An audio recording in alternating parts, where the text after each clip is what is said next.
Week 11 revealed a dramatic structural divide between the New England Patriots and New York Jets, producing one of the clearest two different sports contrasts of the season.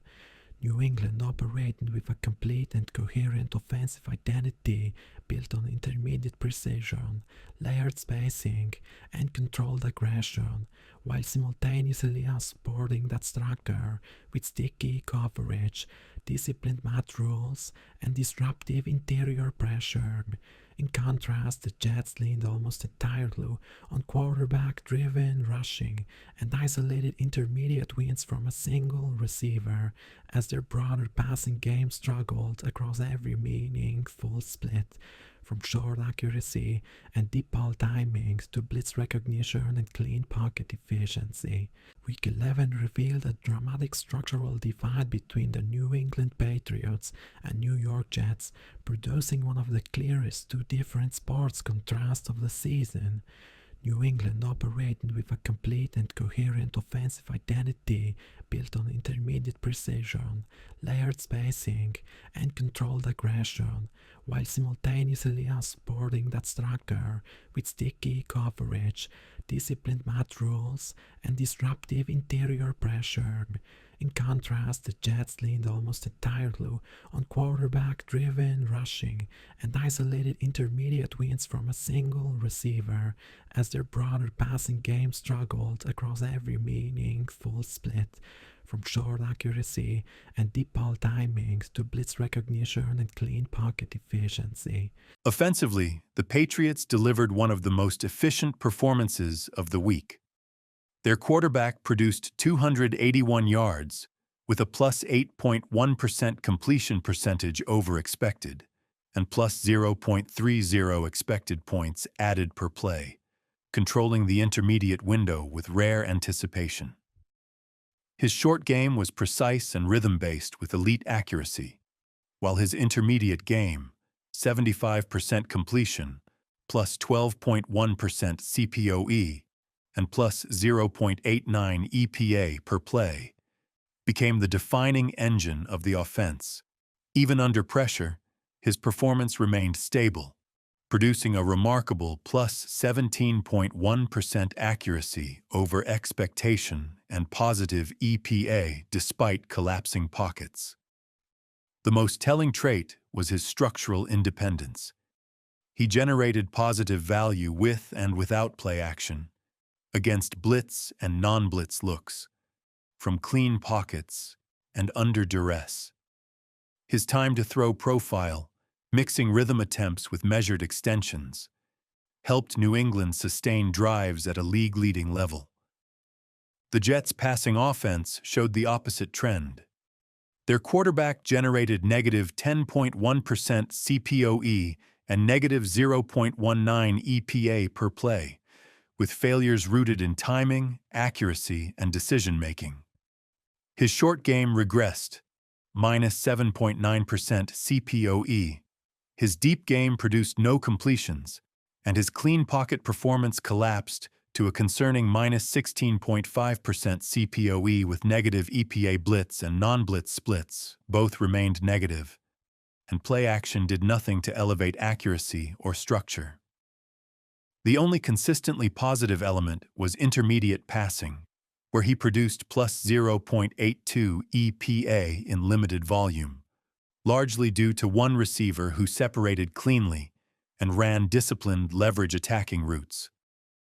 Beyond that, the Jets' passing offense lacked cohesion, functional separation, or accuracy at all depths. Where the Jets did shine was on the ground, but exclusively through their quarterback. On outside runs, he produced 67 yards on 10 carries, with plus 15 rushing yards over expected and multiple explosive plays. Against light boxes, he was even more dominant, generating plus 20 RYOE and plus 2.8 EPA, mimicking the impact profile of the league's elite dual-threat quarterbacks. His shotgun rushing plus 15 RYOE, plus 1.5 EPA and perimeter runs consistently destabilized the Patriots' edge structure.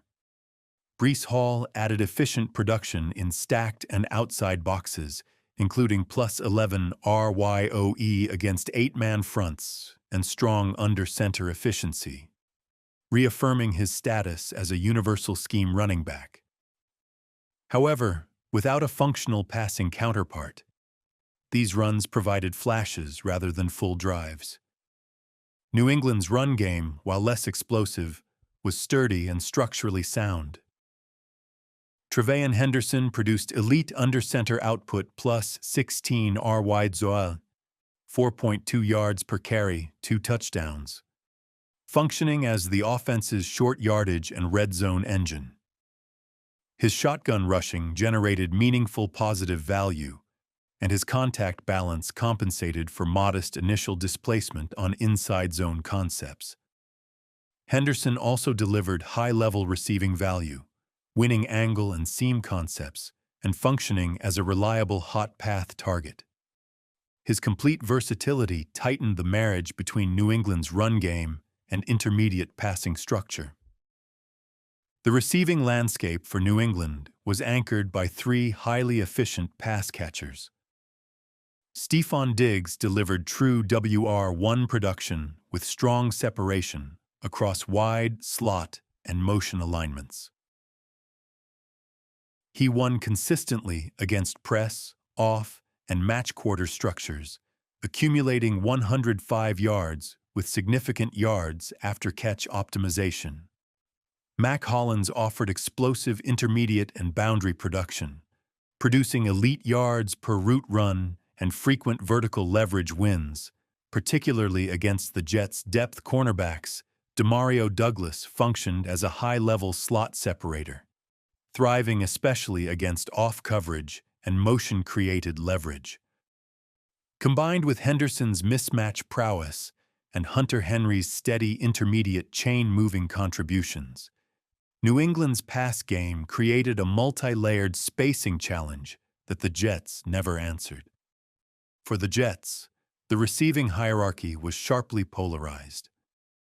John Mechie III delivered a near-perfect performance, catching all 3 targets for 45 yards and a touchdown, generating elite separation, 5.65 yards, perfect efficiency against blitz and off coverage, and high value on intermediate routes.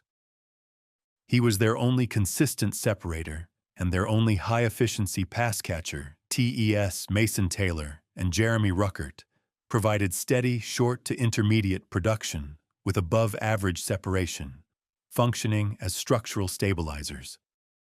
However, perimeter receivers Adonai Mitchell and Kyle Williams struggled badly, generating low or negative separation, poor EPA outcomes, and repeated losses against New England's match rules. Their inability to win one-on-one matchups compressed the entire passing structure and contributed directly to the quarterback's negative accuracy outcomes. Defensively, New England executed one of the most suffocating pass game performances of the week. They allowed only 105 passing yards, -0.40 pass EPA, and an average separation of just 0.95 yards.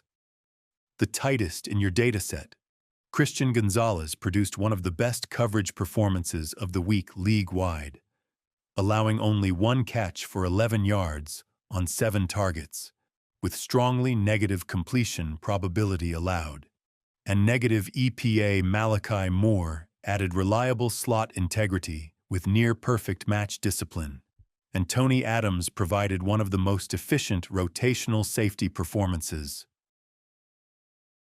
The Patriots' 4-man rush was anchored by Christian Barmore, whose 3.95-yard average distance to the quarterback and 26% 4-man win rate represented elite interior production.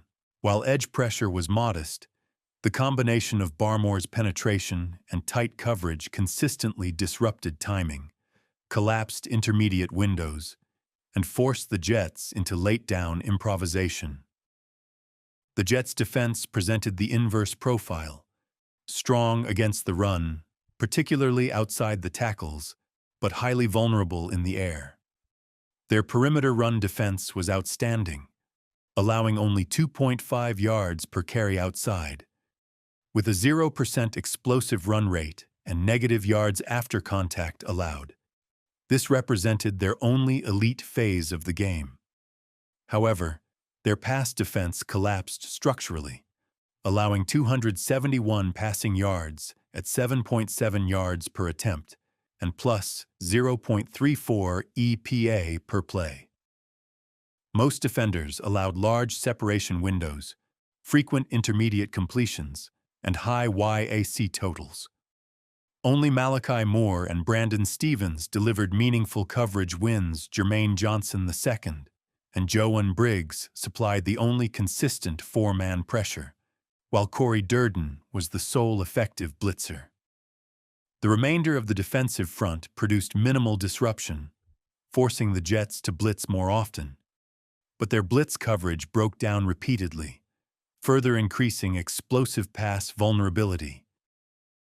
Integrating every offensive, defensive, and individual component reveals a clean and decisive game identity. New England succeeded because they controlled the intermediate pass game, protected the quarterback structurally, layered their receiving threats across leverage zones, minimized defensive windows, and translated coverage stability into consistent negative EPA for the Jets. The Jets succeeded only when their quarterback left the structure and attacked the perimeter run lanes, or when their lone WR1 leveraged disciplined intermediate pacing. Everything else, quick game timing, vertical accuracy, boundary spacing, defensive match rules, and core passing efficiency, tilted heavily toward New England. In sum, Week 11 showcased a team with a complete, sustainable identity, one that combined anticipatory quarterback play, diversified receiving separation, mismatch exploitation, and disciplined coverage. Against a team reliant on isolated ability plays and quarterback-driven running, the Patriots generated repeatable, multi-layered offensive and defensive value.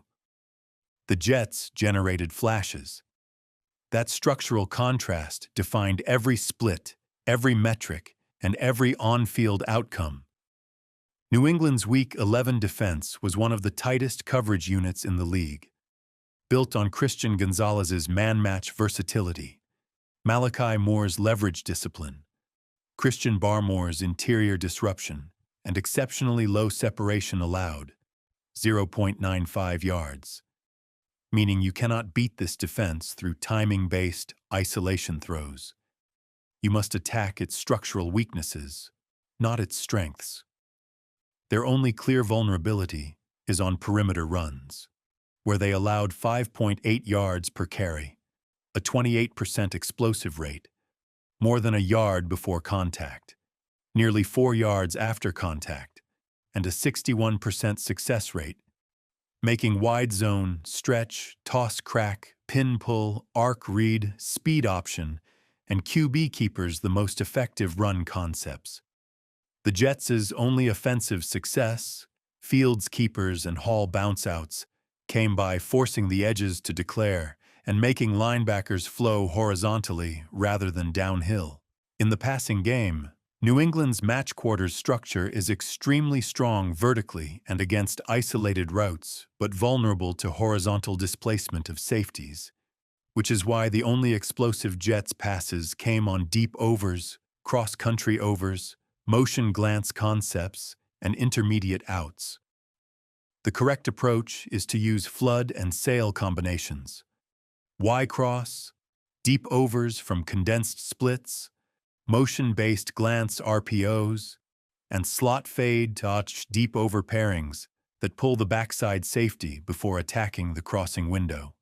New England is also far less comfortable defending bunch and stack formations, which force communication and mid-route exchanges, an area where their match rules weaken. So offenses should use switch releases, stacked crossers, return routes, option outs, and wheel concepts from bunch to force coverage trades. What must be avoided are comebacks, outs, and boundary timing routes, which New England corners erase. Gonzalez alone held opponents to single-digit EPA on these throws. Fields produced 0% CPOE on them, and Jets receivers went 0 for the game on sideline attempts. Likewise, static three-step quick game into the boundary is suffocated by Gonzalez and Moore, who allowed only 5 yards in that area, and by the defense's overall tight separation. If an offense uses quick game, it must come from motion, away from Gonzalez, through RPO glance/slant manipulation, or from reduced splits that create space because Barmore consistently wins early inside, averaging a 3.95-yard distance to the quarterback. Offenses should reduce pure dropbacks and lean into play-action boots, read option, split zone with TE sift, counter GH, and half rolls to change launch points and force lateral movement across the front. Ultimately, the blueprint for beating New England is simple in principle, but difficult in execution. Win horizontally rather than vertically, use misdirection instead of isolation, and rely on movement instead of static alignments. The offense that consistently challenges this defense uses high outside run volume, deep overs and crossers, condensed formations with pre-snap motion, flood and sail concepts, RPO glances behind linebackers, rollouts to neutralize Barmore, and avoids boundary isolation routes into Gonzalez, exactly the areas where the Jets' few successful plays originated.